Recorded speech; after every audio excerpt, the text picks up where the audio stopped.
There's a party of 9. It's coming towards the end of their holiday and most people are drinking.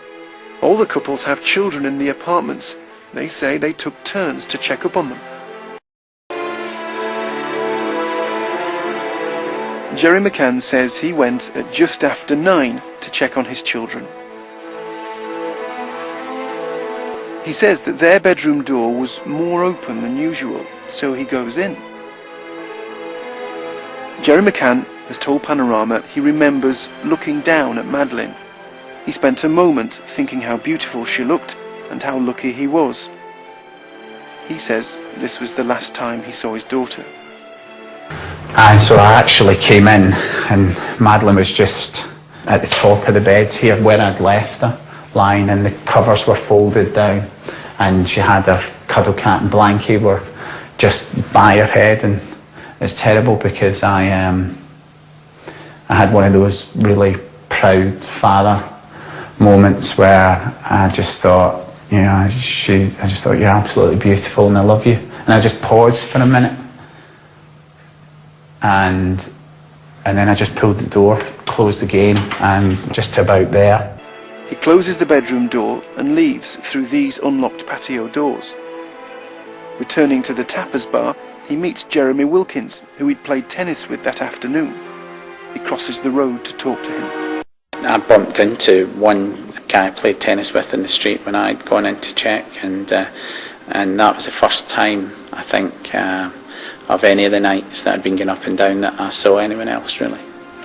5, 6 nights, and it was incredibly quiet. They spoke for a few minutes. At this time, around 9:15, Jane Tanner thinks about checking on her children.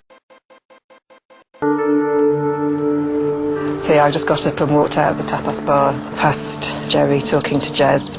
That's when I saw somebody walk across the top of the road carrying a child.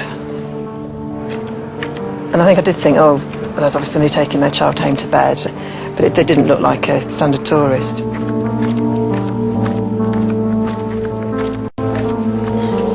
It's just ridiculous, isn't it? It just looks so much like somebody abducting a little girl when you look at it, and it just looks so obvious when you know, but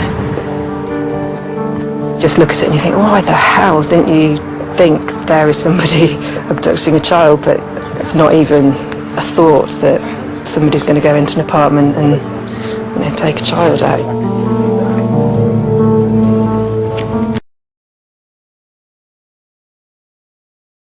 According to the McCann timeline, at about 9:30, Matt Oldfield is the next to check on the children.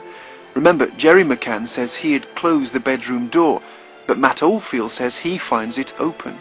He doesn't go in the room. He sees the twins but can't see Madeleine's bed. Because there's no noise, he assumes everything's okay.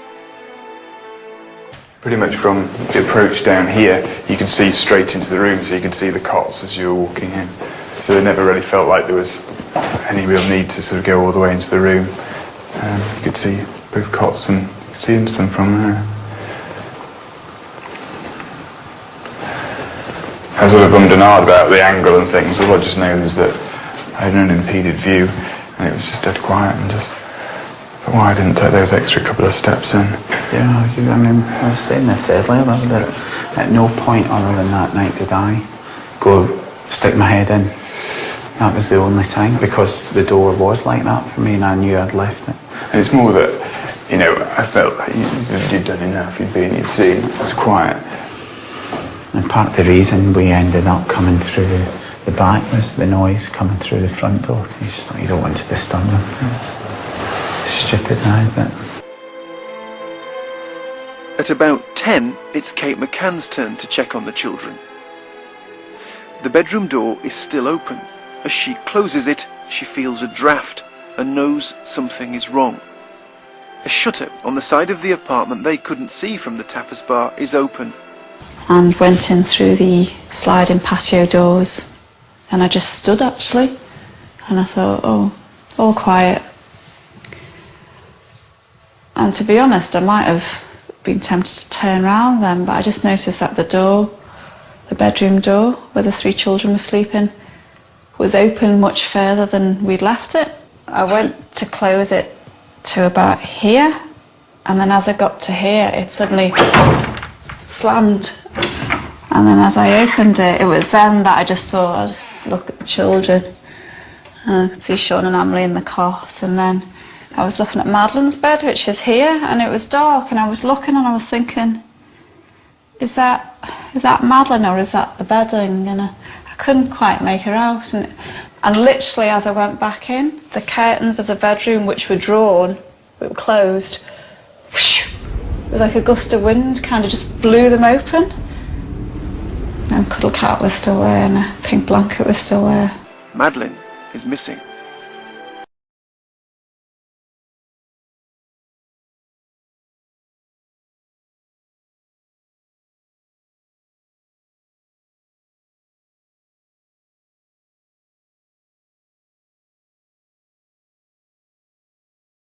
Someone knows the information, and someone knows who took Madeleine, and someone knows where she is.